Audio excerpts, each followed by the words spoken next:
Esses são os melhores métodos para você aprender inglês sozinho. Seja muito bem-vindo ao nosso canal, que a gente não só aprende inglês, mas também aprende a aprender inglês. No mesmo lugar que você está agora, eu estive porque eu aprendi inglês sozinho. E quando a gente tá aprendendo inglês sozinho, a gente se depara com tantas coisas na internet. Tem gente falando, faça isso. Outra pessoa falando, faça aquilo. Ah, mas não assista não sei o quê. Não, mas não assista porque isso não é bom. E aí vira esse negócio, assim, de que você tá virando de um lado pro outro e você não sabe quem tá certo e por quê. E o que você faz. Geralmente a gente trava e desiste. Mas hoje eu vou te explicar qual que são os melhores métodos para aprender inglês sozinho e qual você deve escolher. Porque cada um tem um motivo. Cada um tem um objetivo. Então você tem um método certo, mas tem um método certo pra você. E nem sempre vai funcionar pro coleguinha do lado. Então, vamos lá, que eu vou te contar tudo. Eu vou apresentar aqui alguns métodos, algumas estratégias, mas por assim dizer, que você pode adotar pra você aprender inglês. E eu vou te explicar pra que cada uma serve, como que cada uma pode te ajudar.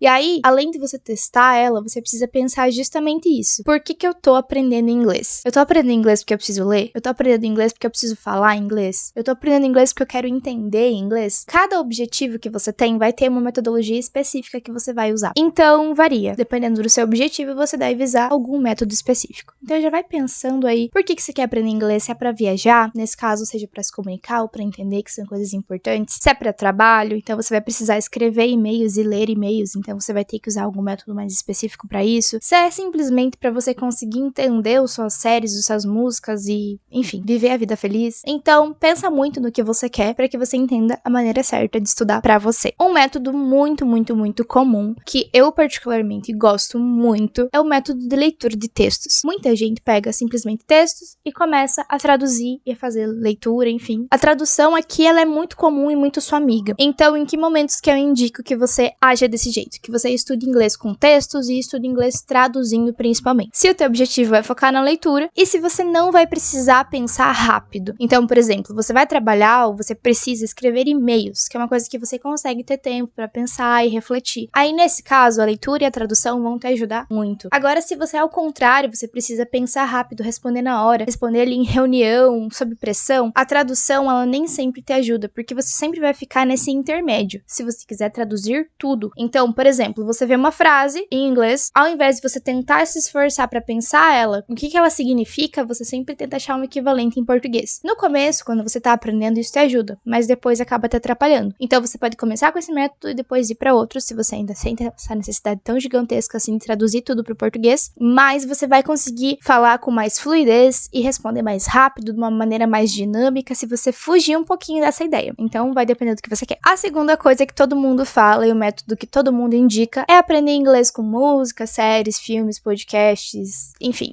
tudo que a gente tem por aí de entertainment. E essa é uma estratégia bem legal, tem várias maneiras de você estudar com série, com música, com filme. Enfim, meu último vídeo foi sobre estudar com música, eu vou deixar um card aqui na tela pra você assistir se você quer aprender. Mas, geralmente, quando as pessoas estudam com esse tipo de material, é de uma maneira muito passiva. Então, ao invés de você aplicar as estratégias que eu te ensinei nesse outro vídeo, por exemplo, geralmente o que você faz é colocar a música pra ouvir. Então, no máximo, você vai ver a tradução dela. Então, esse contato que a gente tem com séries, com filmes, com música, é uma maneira muito passiva. Geralmente, a gente consegue trabalhar mais o listening. Então, se você é uma pessoa que precisa entender muitas coisas, eu indico muito que você invista nesse tipo de estudo. Porque é muito mais fácil quando você conseguir entender sotaques e pronúncias diferenciadas se você estuda dessa maneira. Então, eu indico muito pra você que você precisa entender. Se você fala, cara, eu preciso muito entender, vou participar de reuniões com pessoas do mundo todo. Eu tenho alunos que trabalham, né, em multinacionais e encontram em situações em que eles têm que entender inglês de indiano, de francês, de alemão. E daí, o que você faz? Pra você poder se acostumar com esse tipo de inglês, você precisa se expor a esse tipo de inglês. E aí que as séries, as músicas, enfim, tudo entra de maneira muito legal, porque aí você vai acostumando o teu ouvido, você vai conhecendo, mas tem técnica pra aplicar, né, nesse método de estudos. Já tem um vídeo de como aprender inglês com música e quem sabe mais pra frente vem de aprender inglês com série. Comentem aí se vocês quiserem, deem like nesse vídeo, que se tiver bastante like, eles saem. O próximo método que todo mundo fala e que é o meu favorito. Esse é o meu favorito porque ele é o meu objetivo em todos os idiomas que eu aprendo. Eu sei 2, né? Todos. Eu falei como se eu fosse poliglota. Mas eu vou ser. Você vai ver. Até daqui a 5 anos eu vou chegar poliglota aqui no canal, vocês vão ver. Atualmente eu sei o nosso querido português. Sei também inglês, porque sou professora de inglês. Recentemente aprendi espanhol. Meu espanhol não é tão bom quanto o meu inglês, claro, porque eu aprendi ele há pouquíssimo tempo. Mas já me viro falando ok. Não vou dizer muito bem, mas você me falar ok. Inclusive, eu fiz um desafio de espanhol no meu TikTok, nas minhas redes sociais, onde eu estudei espanhol por 100 dias e foi através desses 100 dias que eu cheguei no espanhol que eu tenho hoje. Eu não hablo muy bien, pero dá pro gasto. Eu não sei como hablar dá pro gasto em espanhol, perdão. Bom, mas eu tô falando disso porque esse método é o método da conversação. Todo mundo fala pra você assim, você precisa falar com as pessoas. E eu digo pra você, sim, é verdade. Você precisa falar com as pessoas. Se você tem como objetivo conversar em inglês, falar, se comunicar, você precisa fazer isso mesmo antes de você ter um inglês topzera das galáxias. Ninguém vai falar assim, né? Então, assim, se você for esperar você ter um inglês fluente, maravilhoso, perfeito pra você se comunicar, você nunca vai se comunicar, porque isso não existe. Então, você precisa se expor desde o início, desde que você está começando a aprender, você precisa se jogar e falar. Tem vários aplicativos aí na internet que você consegue usar, vou colocar aqui na tela alguns deles, e você usa realmente para praticar com pessoas, com nativos, com amigos que estão aprendendo, com pessoas de outros países que estão aprendendo, e isso é muito, muito, muito, muito, muito importante. Eu indico esse método de estudos, de sentar, conversar, ou até mesmo, né, se você tiver interesse, pagar aulas de conversação com um professor, para quem realmente precisa destravar a fala. Você só vai aprender a falar falando. Então, se você precisa ler, você não precisa focar nisso, né? A gente tá falando sempre de métodos baseados no seu objetivo, no que você precisa melhorar. Então, reflete aí. Se você precisa falar, eu indico, assim, grupos de conversação nesses aplicativos aí que apareceram na tela de novo. Ó, segunda chance pra você ir lá baixar, hein? Vai lá e baixa. O link também tá na descrição, se você tiver com preguiça de procurar.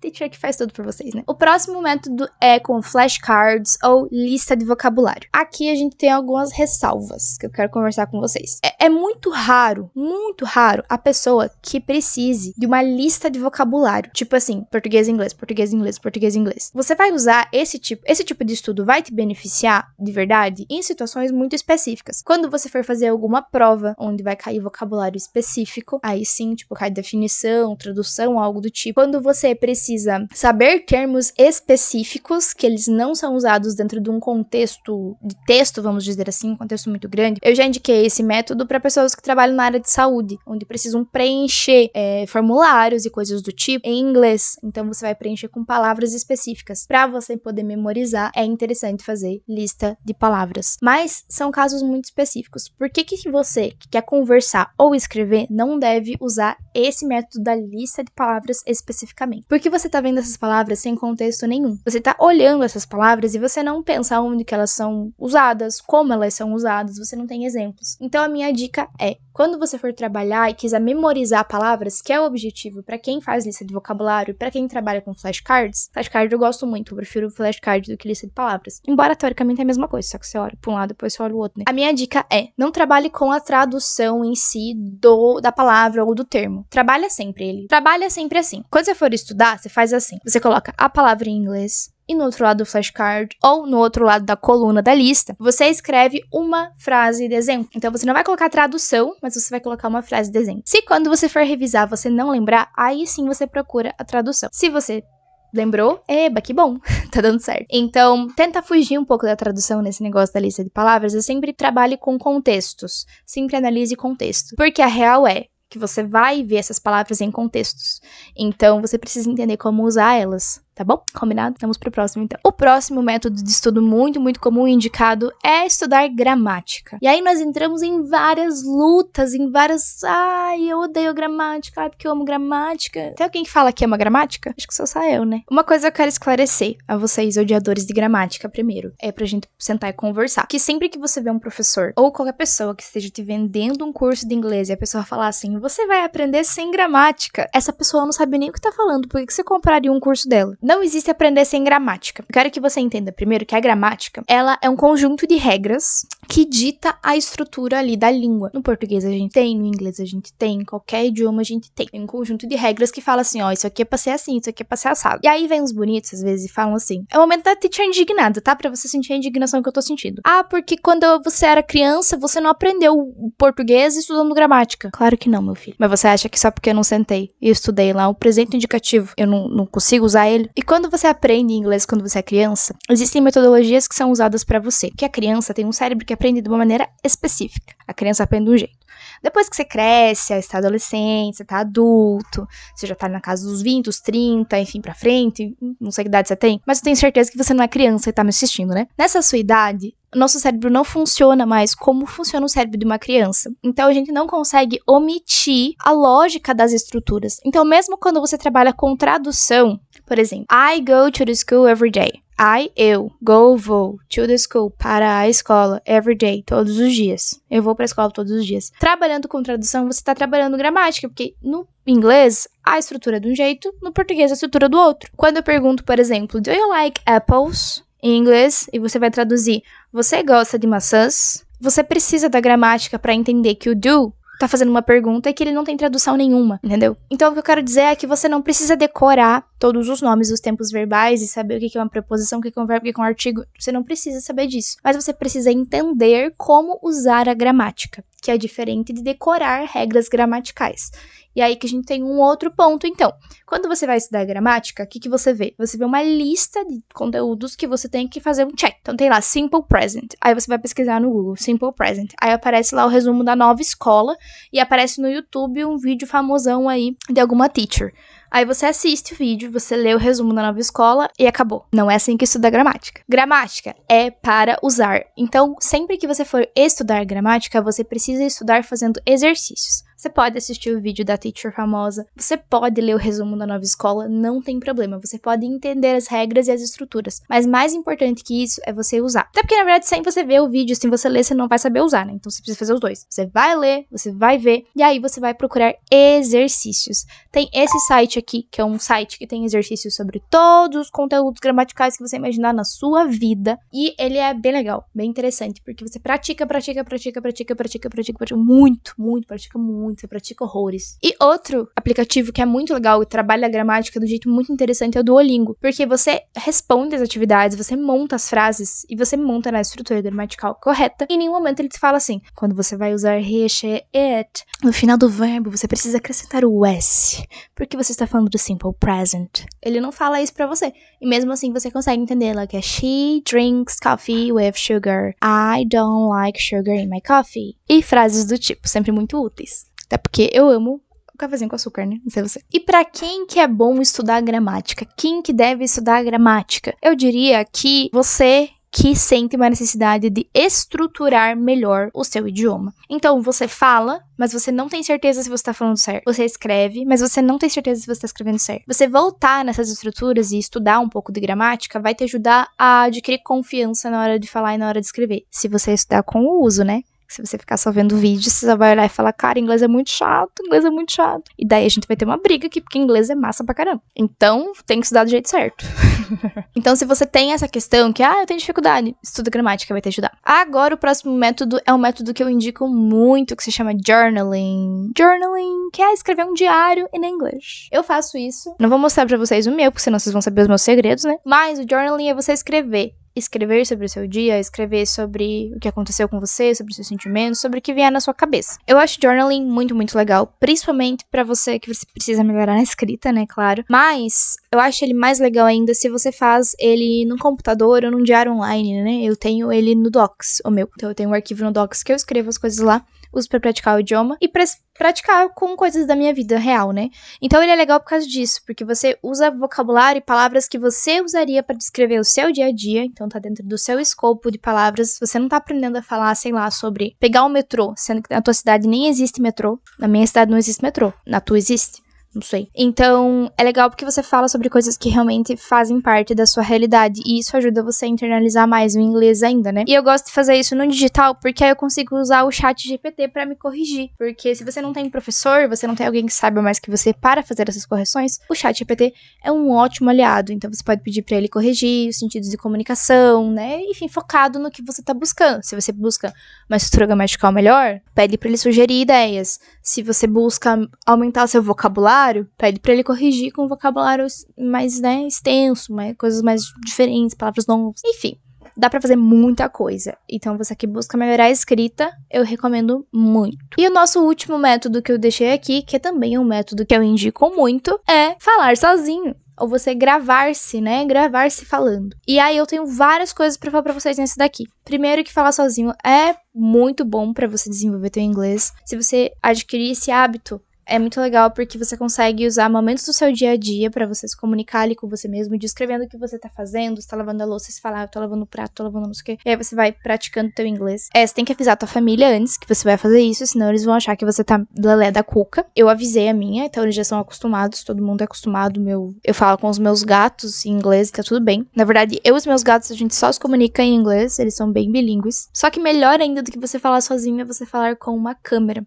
Porque tem várias questões. A primeira é a questão da vergonha. Quando você fala sozinho pra você mesmo ou pro espelho, você tá falando com você. Então, às vezes você não vai sentir aquele negócio daquela vergonha, aquele frio na barriga, enfim. Essa é a ansiedadezinha que a gente sente a falar com os outros. Porque você falou e passou. Quando você vai começar a se gravar, você vai perceber que no começo você vai sentir vergonha. E você talvez não vai querer nem assistir o teu vídeo porque você tem vergonha. Você vai perceber isso. Eu percebi isso quando eu comecei a me gravar. Tanto que nos primeiros vídeos que eu tenho, falando sozinha, né, em inglês, gravada, que eu gravei, a minha voz tá trêmula. Você pode perceber que eu começo a dar umas risadas de nervoso no meio. Eu postei um Reels esses dias com um trechinho, vou colocar aqui pra vocês também, pra vocês verem. Então dei uma olhada aí na Young Lace, Talking in English. And I am here to record this video and talk in English. Why, Laís? Why you are doing that? I don't know. So I am doing this because I wanna see this video in another time, in another day, in another year, maybe, I don't know. Yeah, so I will talk about yesterday, okay? Yesterday I went to Ophthalmo and it was rare. It was really good because I knew that I get myopia and I am myope, and I will get my glasses the next next Thursday. I will get my glasses and I'm so happy because I will see again and I'm really happy. É engraçado porque eu tava falando comigo mesma. Eu não imaginei, claro, naquela época que eu postaria esse vídeo no YouTube, né? Tudo bom. Mas é engraçado por causa disso. Você tá superando o medo, né, de cada vez, um passo de cada vez. Então, se você tem medo de falar com outras pessoas, começar a se gravar é um primeiro passo interessante. E um segundo passo interessante é você reassistir essas gravações, prestar atenção no que você erra, pesquisar as palavras que você não sabia. Se você quiser, você pode pegar a transcrição desse áudio, tem esse site aqui, ó, que eu vou deixar na tela também, que faz transcrição de áudios, de vídeos, etc. Pegar esse texto, colocar no ChatGPT, pedir para ele corrigir, para você ver qual que seria a maneira correta de falar. Então, existem várias, assim, maneiras de estudar. E aqui, pra vocês, eu apresentei algumas delas apenas, baseado em tudo que essas pessoas dão de dica aí pra vocês na internet. Mas se você quer saber como estabelecer seu objetivo, como você definir metas claras de aprendizado e como você vê o seu aprendizado melhorar, é só você entrar para a Chave da Constância, que é o meu curso que eu ensino você a ter constância no inglês, que é a minha última dica aqui. Não interessa qual método que você escolha para testar, você precisa testar ele mais que uma vez, tá? Não adianta você usar uma vez e falar, não é para mim, não gostei. O inglês, ele só melhora, você só vai ver resultados se você tiver constância nos estudos. E é por isso que eu não tenho um curso de inglês, e sim um curso sobre como estudar inglês, que é a Chave da Constância. Então eu te convido a conhecer ele, tá aqui o link na descrição também. E em breve a gente vai ter um desafio fantástico